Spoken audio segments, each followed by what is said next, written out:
নমস্কার বন্ধুরা, welcome back to my channel Champa Rannaghar. আজ আমি আপনাদের সঙ্গে মূলো শাক আর মাছের ডিম দিয়ে দুর্দান্ত স্বাদের একটা রেসিপি তৈরি করে দেখাবো। আপনারা মূলো শাকের অনেক রেসিপি খেয়েছেন, কিন্তু আজকের আমি যে রেসিপি আপনাদের সঙ্গে শেয়ার করছি হয়তো এইরকমভাবে আপনারা কোনো দিন হয়তো খাননি। তাহলে চলুন দেখে নিই। এখন দেখুন মূলো শাকগুলো বেশ কচি ছিল, আর মূলো শাকগুলোকে এরকমভাবে কেটে নিয়েছি।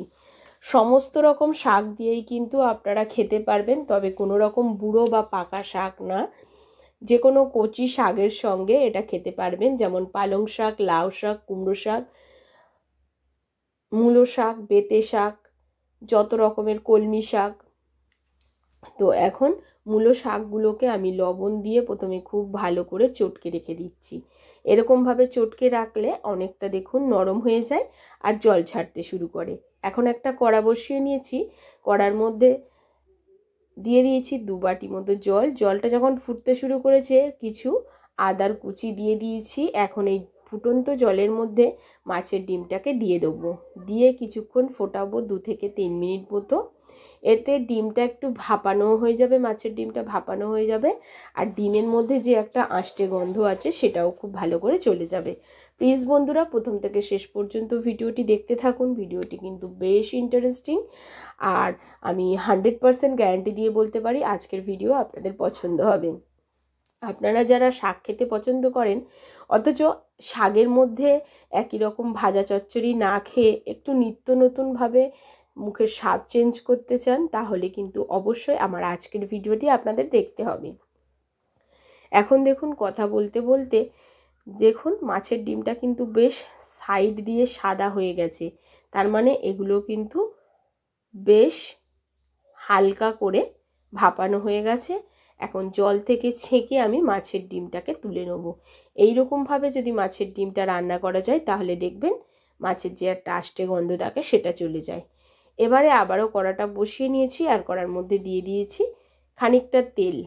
এখন যে মাছের ডিমটা জল থেকে তুলে রেখেছিলাম সেই ডিমটা তেলের মধ্যে দিয়ে দেবো, দিয়ে এটাকে একটু ঝুরি ঝুরি করে হালকা করে ভাজতে হবে। এটা একটু সময় লাগবে বন্ধুরা, তবে খুব বেশি মশলার কিন্তু এই রান্নায় ব্যবহার হয় না। কয়েকটা হাতে গোনা মশলা দিয়েই তৈরি হয়ে যায় আমার আজকের রেসিপিটি। এটি খেতে যেমনই টেস্টি হয় আর বেশ মুখের স্বাদকেও চেঞ্জ করে। বন্ধুরা এটা ভাত রুটির সঙ্গে আপনারা খেতে পারেন, অনায়াসে খেতে পারবেন, ভীষণই ভীষণই টেস্টি হয়। অবশ্যই বাড়িতে কিন্তু আমি যেভাবে বানিয়ে দেখাচ্ছি এইভাবে বানিয়ে খেয়ে দেখবেন। এবারে দেখুন একটু নাড়াচাড়া করে নিচ্ছি, এটাকে একটু ভাজতে হবে। আর দেখুন বেশ জল ছাড়তেও শুরু করেছে, এতে ডিমগুলো সেদ্ধ হয়ে যায় আর বেশ ভাজা ভাজা হয়ে যায়। এখন দিয়ে দিচ্ছি একটু পরিমাণ মতো লবণ আর হলুদ। মাথায় রাখবেন ডিমটাকে যখন আমি জলেতে ভাপাতে দিয়েছিলাম তখন কিন্তু একটু লবণ ব্যবহার করেছিলাম, সেই জন্যে এখানে একটু অল্প লবণই ব্যবহার করব। শাকেও কিন্তু লবণ মাখানো আছে, বুঝে শুনে এখানে লবণটা ব্যবহার করতে হবে, না হলে কিন্তু বন্ধুরা লবণটা বেশি হয়ে গেলে স্বাদ একেবারে বিস্বাদ হয়ে যাবে। আর দেখুন যখন ঠিক এরকম হালকা লালচে রং আসতে শুরু করবে ডিম দিয়ে, তখন দেখুন এই মূলো শাকগুলো দিয়ে দেবো। মূলো শাকগুলো একেবারে দেখুন নরম হয়ে গেছে, আমি লবণ মেখে রেখেছিলাম তাতে কিন্তু বেশ অনেকটা জল ছেড়ে দিয়েছে। এবারে এই ডিমের মধ্যে ওই মূলো শাকগুলো দিয়ে ভালো করে নাড়াচাড়া করে মূলো শাকটা যাতে সেদ্ধ হয় সেই রকমভাবে এটাকে লো ফ্লেমে আস্তে আস্তে রান্না করতে হবে। ডিমের যে একটা স্বাদ আর শাকের একটা স্বাদ, এটা কিন্তু ডিমের মধ্যে বা শাকের মধ্যে খুব ভালো করে মিশে যাবে। এখন খুব ভালো করে নাড়াচাড়া করতে থাকবো। এখন দেখুন আস্তে আস্তে দেখবেন শাক জল ছাড়তে শুরু করেছে। শাক থেকে একটু জল বেরোবে, এতে ভয় পাওয়ার কারণ নেই।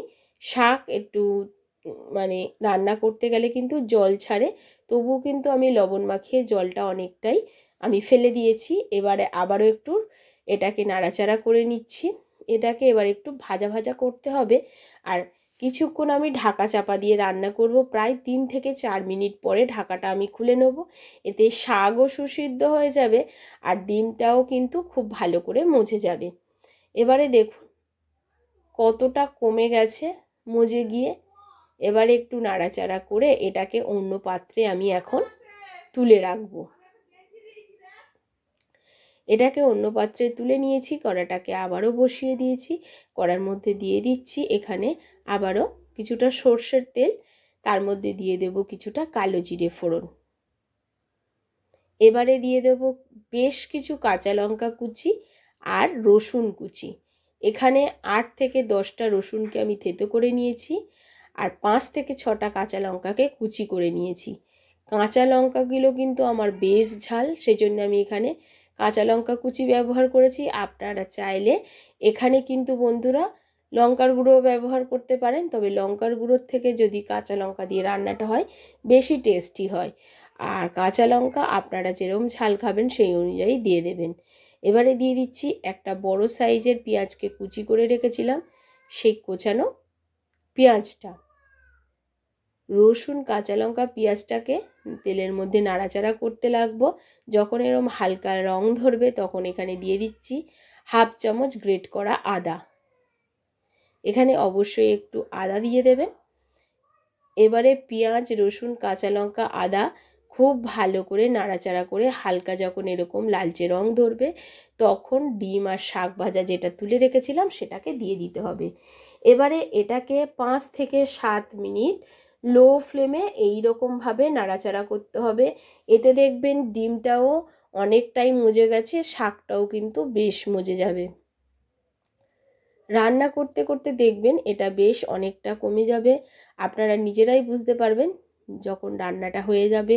একেবারে এগুলো একটু হালকা লালচে কালার আসবে আর সুন্দর একটা গন্ধ আসবে, তখনই ভাববেন আমার আজকের রেসিপিটা শেষ হয়ে গেছে। দেখতেই পাচ্ছেন কত সুন্দর একটা কালার এসছে আর কতটা কমে গেছে দেখুন বন্ধুরা। আশা করছি আমার আজকের এই মূলো শাকের আর মাছের ডিমের রেসিপি আপনাদের ভালো লেগেছে। যদি ভালো লাগে অবশ্যই লাইক করবেন, শেয়ার করবেন আর কমেন্ট করে জানাতে ভুলবেন।